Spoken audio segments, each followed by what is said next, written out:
online broadcast network, AFTERBUZZ TV. Over 20 million weekly downloads in over 150 countries, and your number one source for after-show entertainment.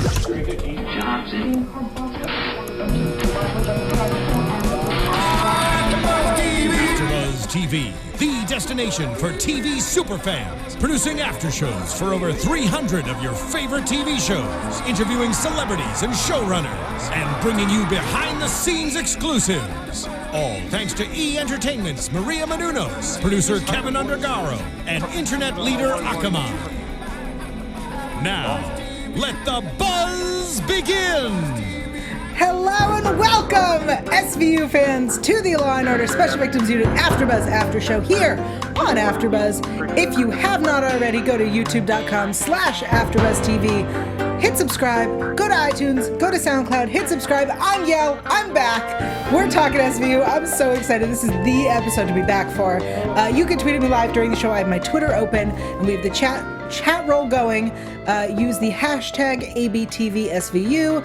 Tweet at me at Yael Tygiel. That's YAELTYGIEL. I am joined, as always, by Lauren Salaun. Hey, guys. Happy to be here. It was a super intense episode, so very excited to dive into it. And as usual, y'all can find me on Instagram, Twitter, everywhere at Lauren Salaun. Okay, let's jump into, before we jump into the episode, good thing I remembered, we have some advisors we really have to give this episode because this is such a hot topic issue. We're talking about season 17, episode 5, community policing. This is one of the most important issues that we need to talk about, something very relevant to our current world, another rip from the headline. So we will start the show by letting you know of a hotline. Let's give that out. We've got the RAIN, Rape, Abuse, and Incest National Network hotline for you guys. It is 1-800-656-HOPE. That's 1-800-656-HOPE. Excellent. And before we jump into it, guys, this is, as I was saying, a serious topic. But sometimes when things get real dark and real serious, the only way to deal with it is to make awful jokes. And that's how we like to deal with serious things, is with humor. Don't judge us. That's how we process, right? Yes, exactly. Sometimes it's easier and kind of a cop-out, so we take that route. Oh, for sure. And this episode is definitely an episode that needs that. Yeah, it was heavy from all angles. Yes. So we start with, and I felt like this was a cop-out. We start with rape victims, and that is what draws us into the actual story they wanted to tell. Right. And they had to because it's SVU. Yes, exactly. And I didn't even think about that much, that's how they would have to get to that place. Well, right before it started, all I could think was it has to be a rapist that they're looking for. Right. And well, as I was watching it, I'm like, am I watching the wrong episode? Like, what's going on? Because last week it didn't seem like this was the direction things were going in at all. And then, 5-10 minutes in, you're like, oh, got it. I mean, we had I see to. what they're doing. We had to. So there's the push-in rapist who is still on the loose at the end of the episode. I know. I'm hoping we see that kind of continue, or that becomes the big bad guy. That's it's like a forgotten plot line. Also, I have a theory as to who it is. Oh, goodness. Okay. We'll talk about that. Now is the time to talk about it. Okay. So here's my theory about who the push-in rapist is. And I know that Lauren's going to say I'm racist, but here's what it is. When we're looking at the photo array after they shot and killed Terrence Reynolds, when they're looking at the photo array, the victim, the woman says, the wife who was raped says, it looks like him, but he was a little bit older and more menacing looking. That's, I think, the word she said. Tougher. And then the husband says, this could be him, but I feel like his fro was bigger. And then they showed us, what is his title?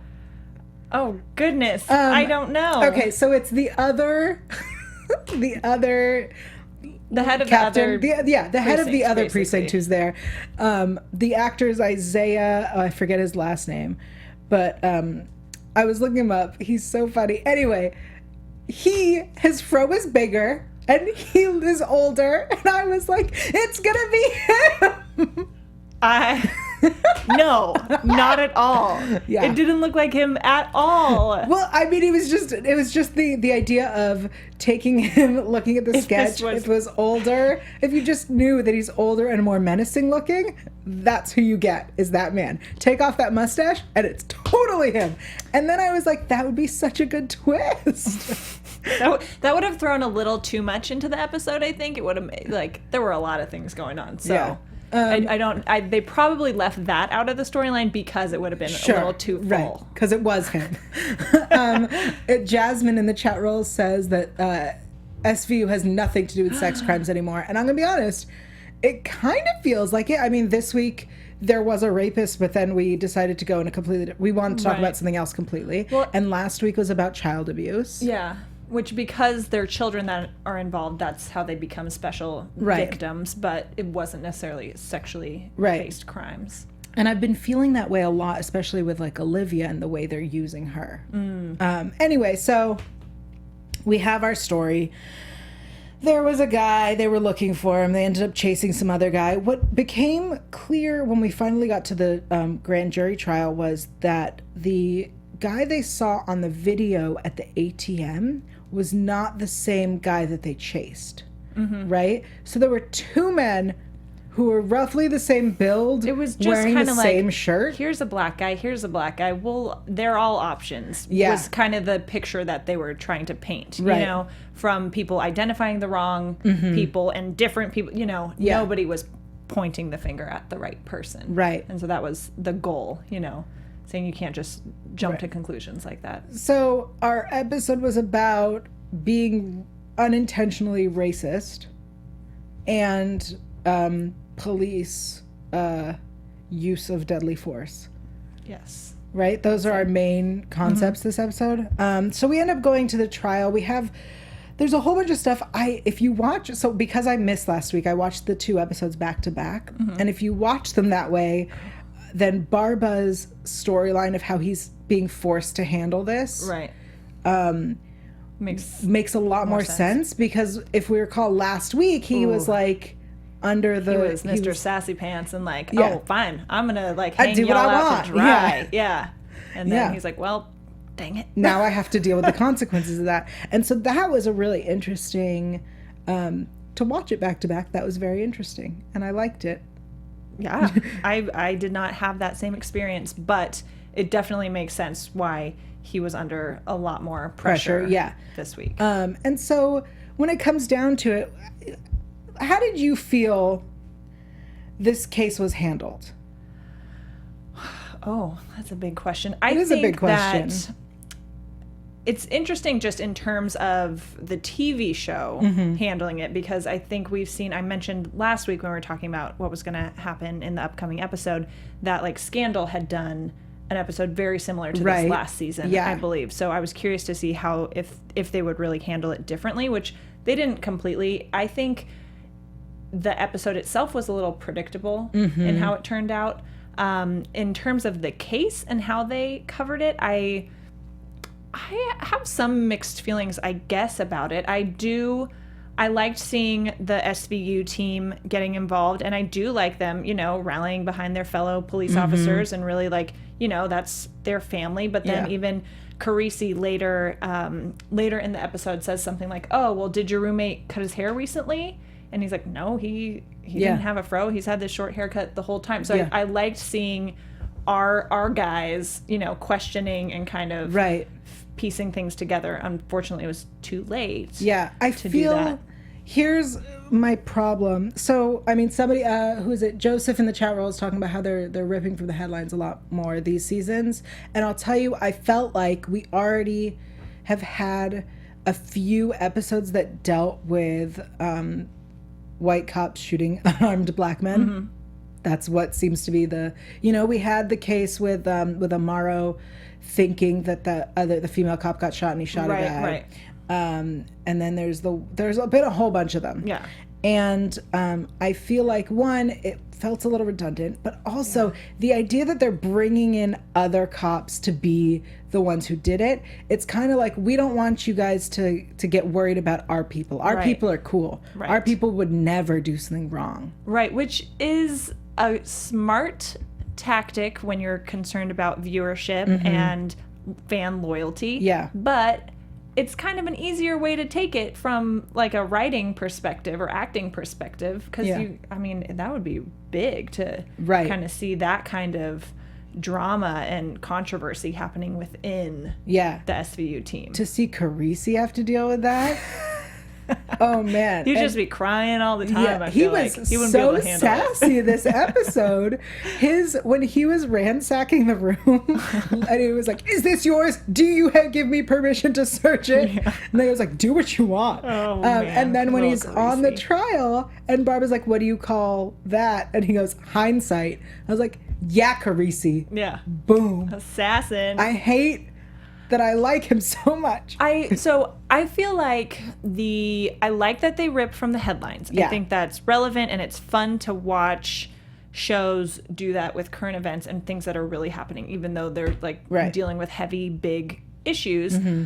But I do, if it happens again and it like keeps happening, because I think someone, like you said, Joseph said that they're ripping from the headlines a lot. If we keep seeing it happening, it's gonna start feeling like they're doing it just to be like trending, right? You know, yes, and make it so that people stumble upon the episode or want to watch the episodes more. Like, kind of a little trick almost. Kind of. I just wish. I mean, this headline they've ripped from it multiple times now, and I want them to make it more relevant to them. Mm-hmm. You know, it felt like they wanted to tell this story, but it has nothing to do with them or SVU or our detectives.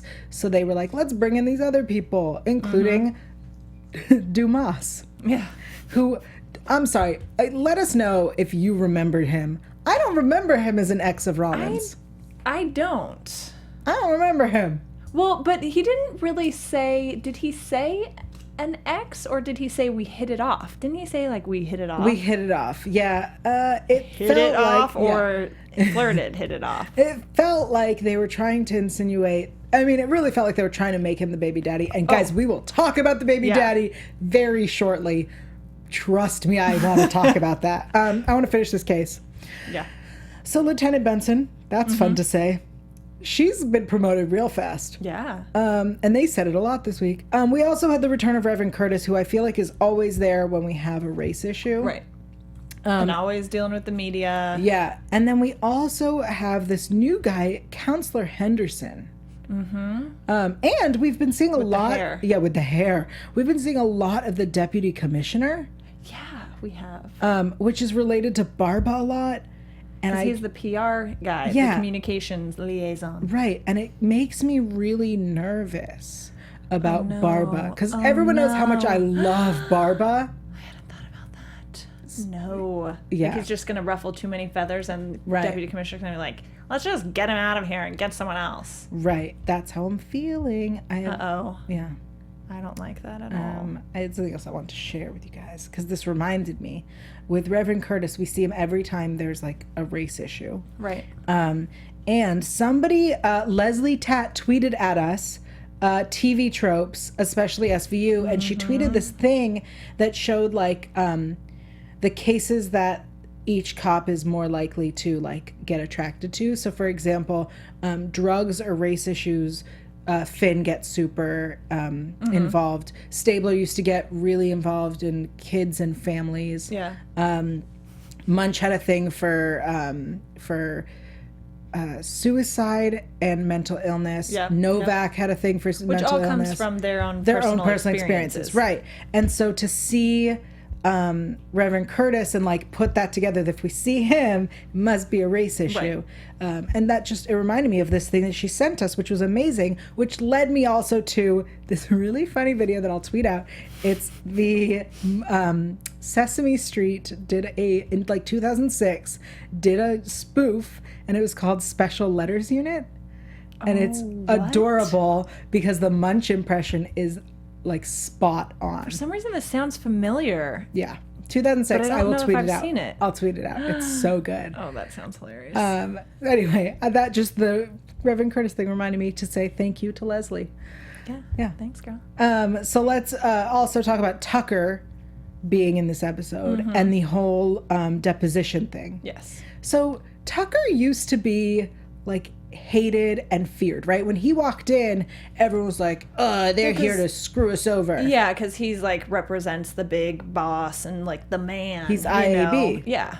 So they, he's going to make everyone do all the right things and like be kind of a stickler for the rules, which is important to have. Right. But, when you're not like breaking too many rules, it's nice to be able to kind of run your department how you want. Yeah, but it used to be that Tucker like had a thing for SVU, right? Like they used to say like, oh, you don't want to deal with had IB. it out for like them? They had it out Yeah. for them, and it used to be a big thing. And I remember like they would always be like, oh, IB is here. They're always like trying to pretend that we did something wrong. And then like people would come in and they like, don't mess with IB. They always have it out for us. And they were like, no, you're paranoid. Oh no, you're not paranoid. They really do have it out for you. And now Because he's got a crush on Liv. Ever since they went and had like drinks that one time, it's been like Tucker is much more on the cop side. Yeah. In fact, this time he, during the deposition video says one more thing and then turns off the video. It's like, you guys sound super coached. Yeah. Deal with that. Helping them.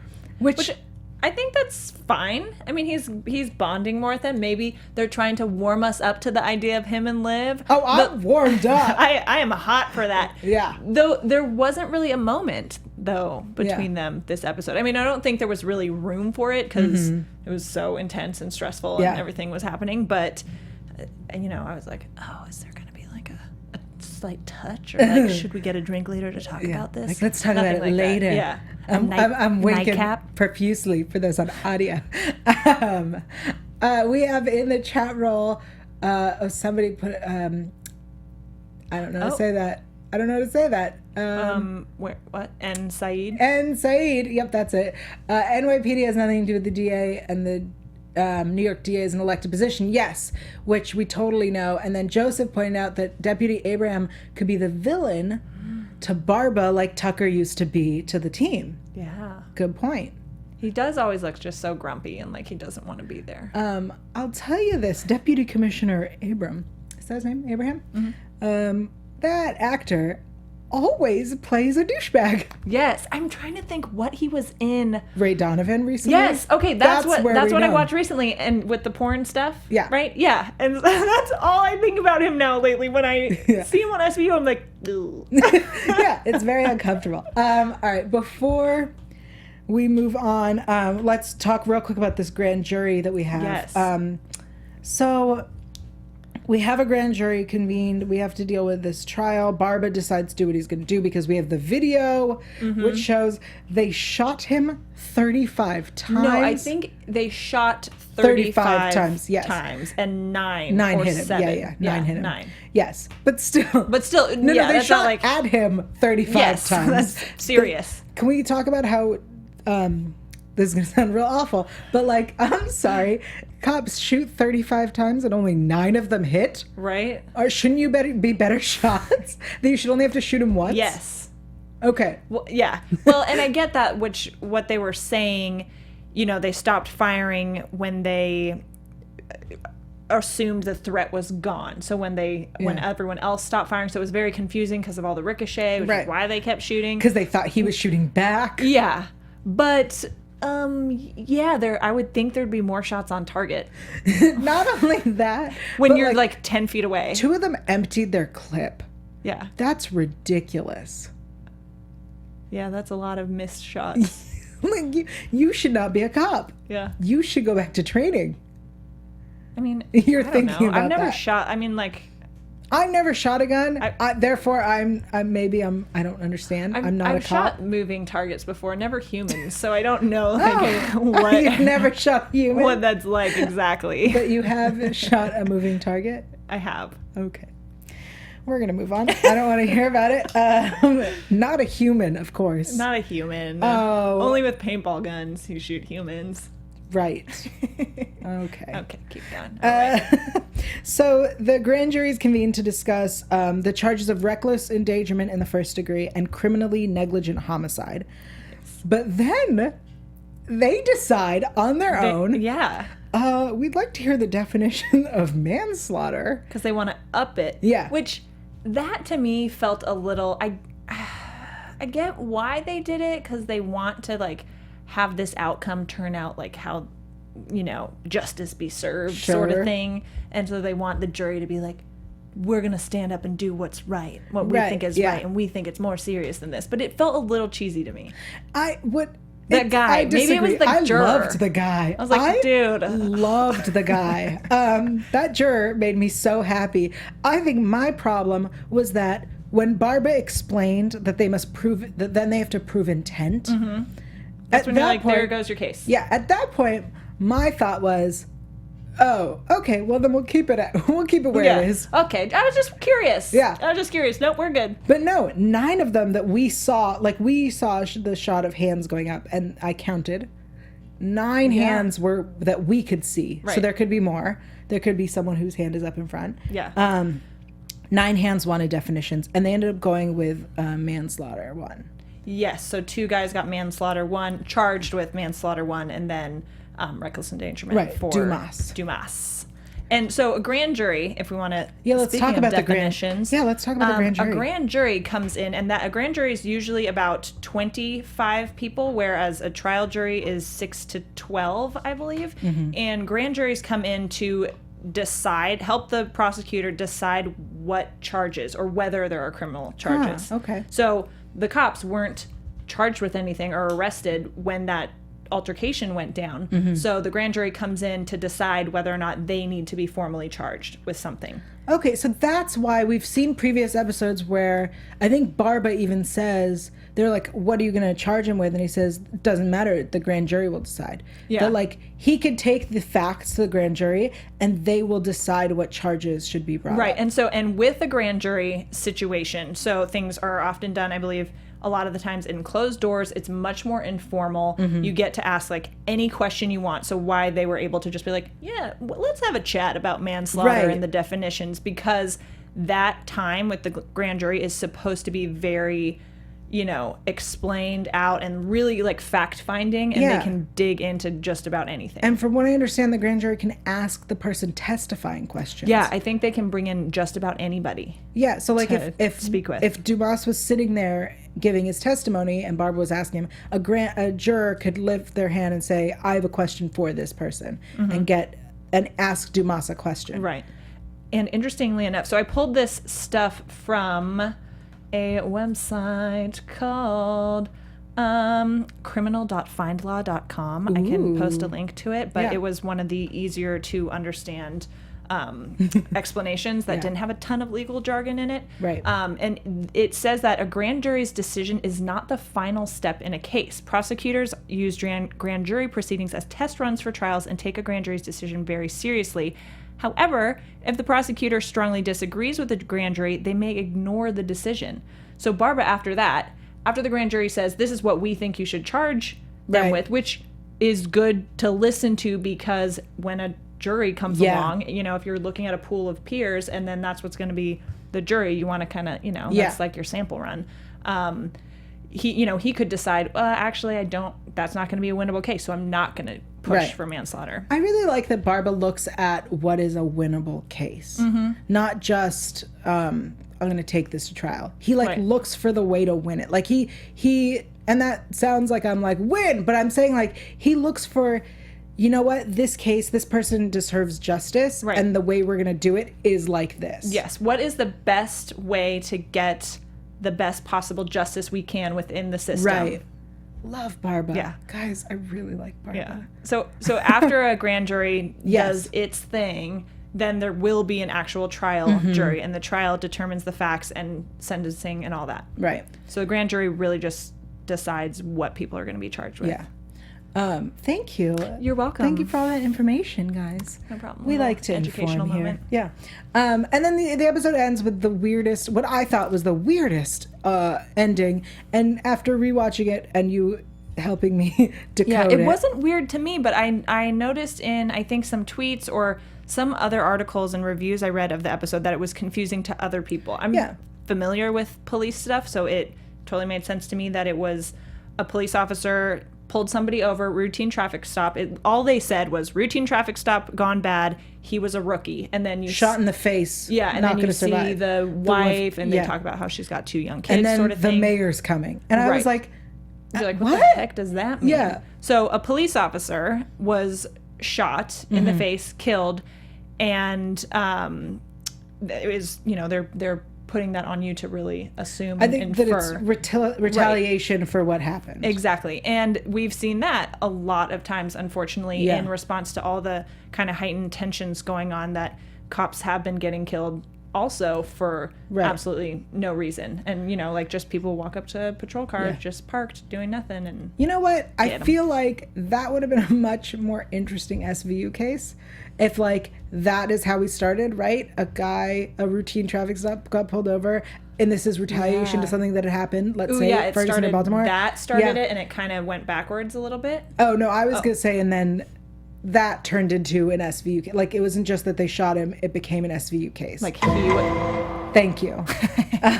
He was a rapist? No, he was murdered and then raped and whatever.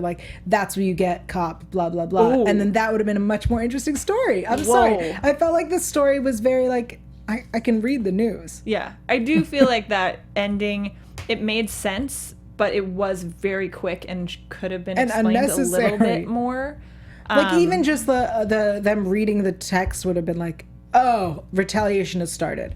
Yeah, something. Anyway, to paint that a little bit clearer. But I didn't say this already, but yes, obviously what happened with Terrence, I believe was his name, the poor Terrence kid, Reynolds. That should not have happened. Right. But here's the thing, guys. If you're getting chased by the cops, don't run. Right. Don't try and get things out of your pockets. If you haven't done anything, don't run. Don't run in general unless you're okay with the outcome being you possibly might get shot and die. Right. All right, but if you haven't done anything, you shouldn't be running anyway. Right, exactly. Yeah. Is that all you wanted to say? I feel like there's more you want to say. I'll say this: if you're pulling out something shiny and it's dark out, right? You're pulling out keys. We had way back the episodes with Ludacris. Or no, not even the episode with Ludacris. It was the episode with, it was the Chris Brown one with Caleb Bryant. Stupid. That episode where they arrested him because they saw a flask. Right, in his, tucked into his pants. Yeah, it's shiny and tucked into your belt. Yeah, cops aren't trained to only shoot once you can exactly tell that it's a gun and the bullet's coming out and it's coming right for you, sort of thing, because then you die. If they feel their life's in danger, that's when they take action. I also felt like putting Olivia on the stand and being like, you've only shot 2 people. You've been in these situations a lot. And again, they're just reminding us, don't worry, guys, our team is amazing. Yeah. It felt redundant. I thought the stare down between Liv and Barbara was so intense. I kind of liked that there was some I don't like it to extend past just one episode. Yeah. But I liked having that turmoil. Yeah. I want to take a moment to thank our fans. Yeah. Because they totally deserve it. Especially, I want to give a shout out to someone very special, Mr. Now Later's. For your beautiful song before we started. Yeah, the dirty rap that happened at the top of the chat roll. Rim is beautiful. We wrapped it. We did. We're going to post that later. Guys, thank you so much for tuning in. Everyone in the chat roll, we are seeing your comments. We see what you're saying. Yep, Audrey, we will talk about that in a second because I do want to talk about that. Thank you all for joining us. Thank you to everyone who rates and reviews our show. If you haven't had a chance, go to iTunes, rate and review our show. Hit 5 stars if you like us, 4 stars if you don't. This is a very hot topic episode, and if you don't like what we're saying, leave us a comment on iTunes. We will read those comments out. That's what we give you for your time. So please go and rate and review. Let's talk about, Audrey said, it is easy for 2 white women to say. And before we get into that, I would like to say it is easy for you at the internet to assume that we are white. That's something pretty easy for you to assume. I'm Middle Eastern. You can. I'm pretty white. Yeah, I just don't like to stand in the sun. I'm Middle Eastern. So please don't assume that I am white. Let's also go to Jasmine's comment, which is, I'm a black woman and completely agree. Don't run or resist. That makes you look bad. We're not saying that it should have happened that way. Not at all. I'm saying on principle. On principle, if someone says freeze and they're not robbing you. Yeah. Right? If a police officer says freeze, and I agree that we did have Terrence's father point out that Terrence's friends and cousins would be arrested for no reason. And I agree and that stuff does happen. Not more than it doesn't happen. Right. But it does happen, unfortunately, and it shouldn't. And that's awful. Yeah. You know? So yeah, let's agree that fighting with the police. Shoot, I don't want to get in a fight with someone who has a gun and I don't. Yeah. If you don't have a gun, don't fight them. I want to talk about the baby daddy thing because I've been holding that in all day. Oh, and real quick before we switch that, just because we're going through comments, Joseph said, real quick about how it was based on Freddie Gray, right, in Baltimore. Mm-hmm. And yes, I would agree with that. And tons of other things that have happened similarly. So I feel like they like to lumped a lot of different real life cases into this. Yeah. So let's talk about the baby daddy. Guys, it's been revealed and I could not have been happier. I was really excited. I tweeted it as I was watching earlier today, and this is me typing and tweeting, and tweeted out exactly what I said. I was like, whoa, baby daddy, what? Okay. I was very excited. Declan Murphy is the baby daddy. I know. Yay. I am so freaking happy. It's slightly random ridiculous because I feel like they didn't have like a real chemistry. Oh no, they totally did. No, but it was like we have like bad habits and gamble and like it's like we're undercover. But it always felt a little weird because it was good. Because in their undercover situation, it made you uncomfortable. The first one, when they first met, you mean? And we thought that he made her. Yeah, and I was like, so I always had kind of like a bad taste in my mouth because of it. Bad taste in your mouth. Nice wording. I heard that as it was coming out. Yep. Just setting you up for that. Guys, I love Donald Logue. It makes me so happy. Especially because it opens the door to, one, him coming back a lot. Which I love. I love that every time he's there, he's undercover. I know. And he makes them go undercover. I love that he was in Serbia. So we were talking about this. This is ridiculous. He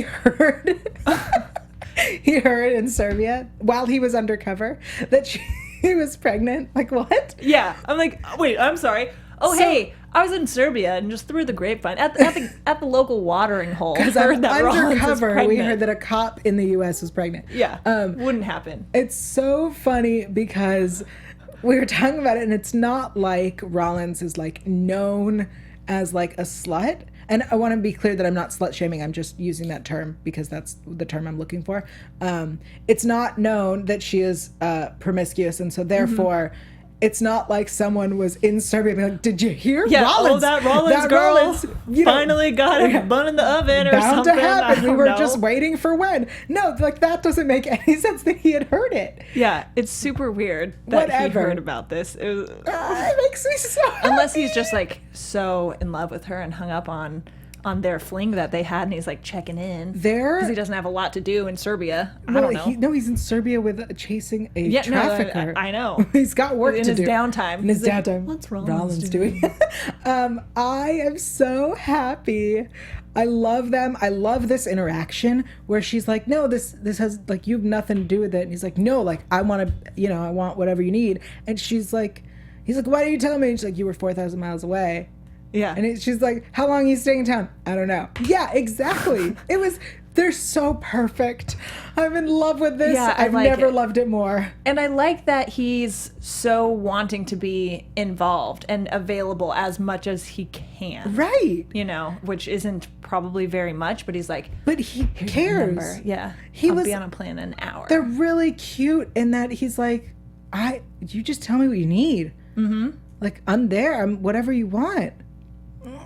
I want him to move back and join the team. That's what I want. Well, do we know what his role is right now on Gotham? Because that's like why he went on undercover. I'm going to be real honest, guys. I don't watch Gotham anymore. I quit, but I want him to die on Gotham so that he can come back. I really want that now because I want him to join the team because, oh my God, that would make me so happy.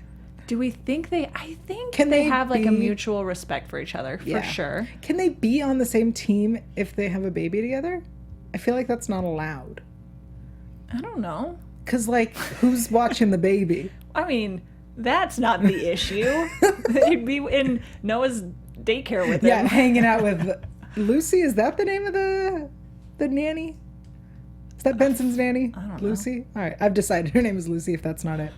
That's what we're going with. Guys, I'm so happy. But also it makes me so happy. I love how she's like, yeah, it's yours. Like, it's a very, like, matter-of-fact, frank conversation, real quick, and it's the greatest interaction ever. That blizzardy weekend in February. I'm like, oh, what? So that's how I feel this relationship. Ugh, she just needed... What was that blizzardy weekend in February? She just needed to keep warm. You know what? I just realized, because I was trying to think of, since we found out she was pregnant, who she's dated, right? Like, so we have the old, her old boss in Atlanta, which is kind of less dating, more sexual assault. We have Amaro, which is kind of dating, but really weird. And then I forgot about her sponsor. Oh, yeah. They broke up a while before Amaro. Yeah. But, like, that would have easily been an option. And then the idea of Declan Murphy, like, I never thought about that. Really. I mean, I thought about it, but I was like, nah, probably not. And the idea, like, thinking back when I remember when we started the season, it was revealed, I had the news that she chose, like, Kelly chose Donald Logue to be the... That's right. She chose to bring him back. Huh. Because it's so much more interesting than everything else. Yeah, it is. I love the episodes with him in them. Yeah, and I love what he plays. Oh, him undercover is just so good. Yeah. Sorry, I was just replaying all the times he was undercover as an Irishman. But also the idea, I'm just so happy, guys. I don't know if you can tell, but I really like this idea. I agree. It makes me so happy. I've been squealing for a day and a half. And then we're going to have 2 babies in the show. Who cares about the babies? I care about him. You don't. That's why I'm saying, like, Yael's going to be really frustrated by that. Once the baby comes, I'm going to be like, no. I don't like this anymore. Yeah. Put it back. Just give me back Donald Logue. Yeah. Well, I mean, I think it guarantees that we'll see him a little bit more based on how positive that interaction went. Yeah. And that she has his number now. Oh, yeah. I know. Oh, man. Ugh. I love them. Yeah. Guys, I'm really giddy about this. Seriously. It's weird. Get it together. I can't. I did definitely think it was Dumas. Right when he's like, oh, Rollins, she's pregnant. You know, when she turns, like, it's the strategic, like, oh, you can only see my back. Boom! Baby bump. Which is funny, because was it Carisi that he was talking to? I think so, yeah. And Carisi was like, oh, you had a connection? Yeah. So funny. I was like, well, there he is. Yeah. Oh, fake out. No, I'm really glad it wasn't him. I'm really glad. Yeah, let's move into predictions. And now, your AFTERBUZZ TV predictions. So in the trailer for next week, we see that Rollins' sister is back. Everyone's favorite sister. Oh, I hate her. Yeah, she's the worst. She's a fugitive, and Rollins has to decide family versus justice. Thoughts? Thanks. I don't necessarily have predictions about it, but I just want to see Rollins' sister kind of die. Yeah, no, I totally. Sorry. Here's the thing. Rollins seems to have pain in the ass. Oh, she's the worst. Yeah. She's the absolute worst. And without Amaro there for her to flirt with. Yeah. Oh, yeah. She can flirt with Carisi? That's going to be so awkward. Yeah. What do we think she's doing? So I believe that this is in relation to the last time we saw her, right? Because the last time that we saw her was when she had Rollins shoot her boyfriend. And then she filed the false police report and the insurance fraud and all of that. And then she left town and cleared out Rollins' apartment. Remember? Yes. That was the last time we saw her. And I believe she's a fugitive now because she ran away. And I think she's coming to town, which means she needs money or something. And they're going to find her. Like, that's what I think is going to happen. The thing that bugs me is, what does this have to do with SVU, other than it's Rollins' sister, right? Probably that it's Rollins' sister. Yeah, that's what I'm saying. So again, getting away from SVU-based crimes. Yeah, which, this is going to sound real messed up, but guys, those are more interesting. I know. We enjoy the crazy. Yeah. And the gross. That's what we like. I like the character background and diving deeper into the characters' personal lives more than you do. Right, but when we're discussing people's freaky habits. Yeah, I hope there's like a real crime involved with that one too. You know what it's probably going to be? We've had a few episodes like this where there's a personal life thing happening. And in conjunction with a real crime. So there's going to be probably a basic real crime. Right. And this other thing. That's my theory. Yeah, probably. That's a prediction. And, I'm going to be honest. I'd be okay with her getting shot in the face. I'd be okay with Rollins' sister. Kim, is it? Kim. I don't even remember. I'd be okay with her dying.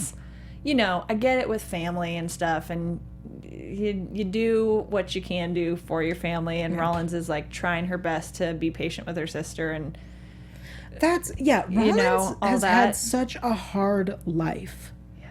That's why it makes me extra happy that Declan Murphy is the baby daddy. Yeah, because he's he's the best. Like, come in and like help with things and problem solver, tough guy. I don't know.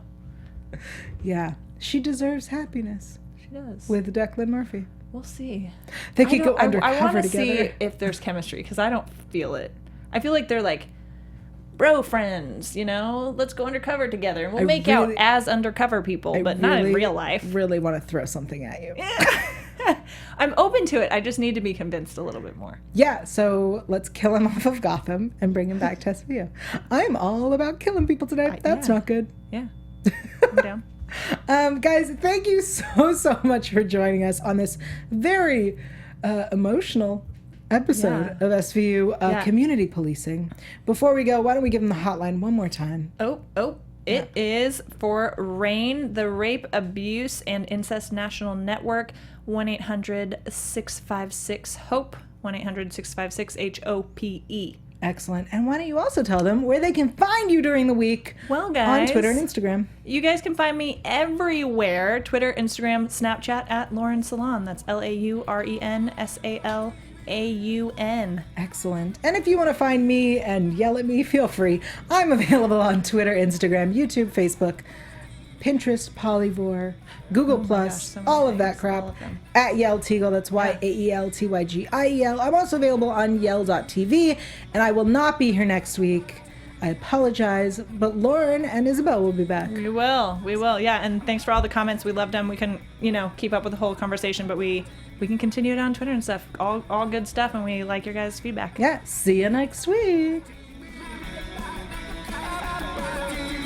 From executive producers Maria Menounos, Kevin Undergaro, Phil Svitek, and the entire AfterBuzz TV staff, we would like to thank you for listening to the AfterBuzz TV network.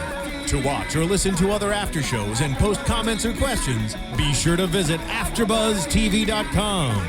I'm Sir Richard Wentworth, and this has been a presentation of AfterBuzz TV. Buzz you later. The views expressed herein are those of the hosts only and do not necessarily reflect the views of AfterBuzz TV or its owners or principals.